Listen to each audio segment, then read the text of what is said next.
आज कटिगड़ा पंचायतर हीरापुर ग्राम दिहुडी साई स्थिर आम अच्छू जो दीर्घ दिन धरी ये रास्ता ठीक ना लोक मानकर सबू समस्या भितर गति करुवा बेले आज बड़ खुशी कथा नलिन प्रभा दास फाउंडेशन प्रतिष्ठाता और प्रधान शिक्षयित्री शिवंत उच्च विद्यालय स्वयं नलिन प्रभा दास मैडम आज पहुँची ये बस्ती से मैंने बहु लोकंर मुहर हस फुटे किसी खाद्य सामग्री छता विभिन्न जिनस बंटन कर धन्यवाद देवी ये महत् गुण निश्चित भाव समस्त खुशी आनंद भरीदेव और सी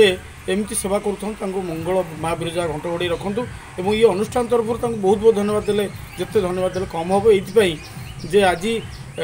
दलित न्यायस्त्री जो मैंने को कई साहाय्य करती ना साहाय्य करी समस्त उदाहरण पाल्टी धन्यवाद। नमस्कार मो परिचय कौन देवी आगुरी तो मैंने सबुथ तो आपण मैंने मत देखुं विशेषकर आमर गीतिकार जगतर कथा तो मु तथापि कहि श्रीवंत सरकारी उच्च विद्यालय प्रधान शिक्षयित्री रूपे कार्य करुँच वर्तमान आउ नलिन प्रभा दास फाउंडेशन जो रही तार मो निजे डोनर एवं निजे तार प्रेसिडेंट तो से अनुष्ठान आनुकूल्य हरिकृष्ण दास स्मृति रे आज पवित्र रक्षाबंधन उत्सव रे हीरापुर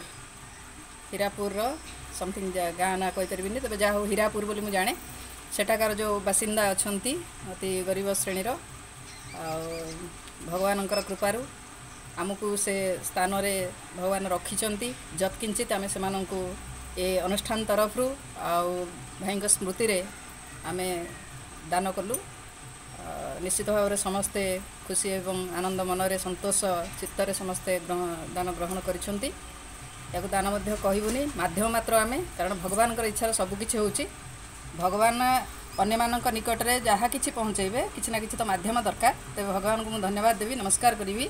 कि आमको यही महत् कार्य आमको माध्यम बनई धन्यवाद नमस्कार।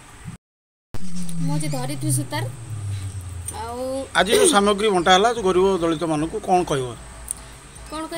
बहुत दिन आम ये अच्छु किंतु एमती कार्यक्रम केबे हो नाला जा हो जो आमर नलिनी प्रभा दास मैम को जो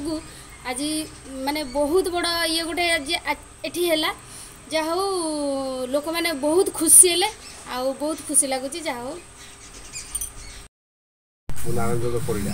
आज जो कार्यक्रम चली बहुत लोग आज विभिन्न जिनस पाइले कौन कहे संपर्क में बहुत दिन गाँव में थी कि ये कार्यक्रम मैडम द्वारा ये कार्यक्रम में बहुत खुशी लोक मैंने बहुत खुशी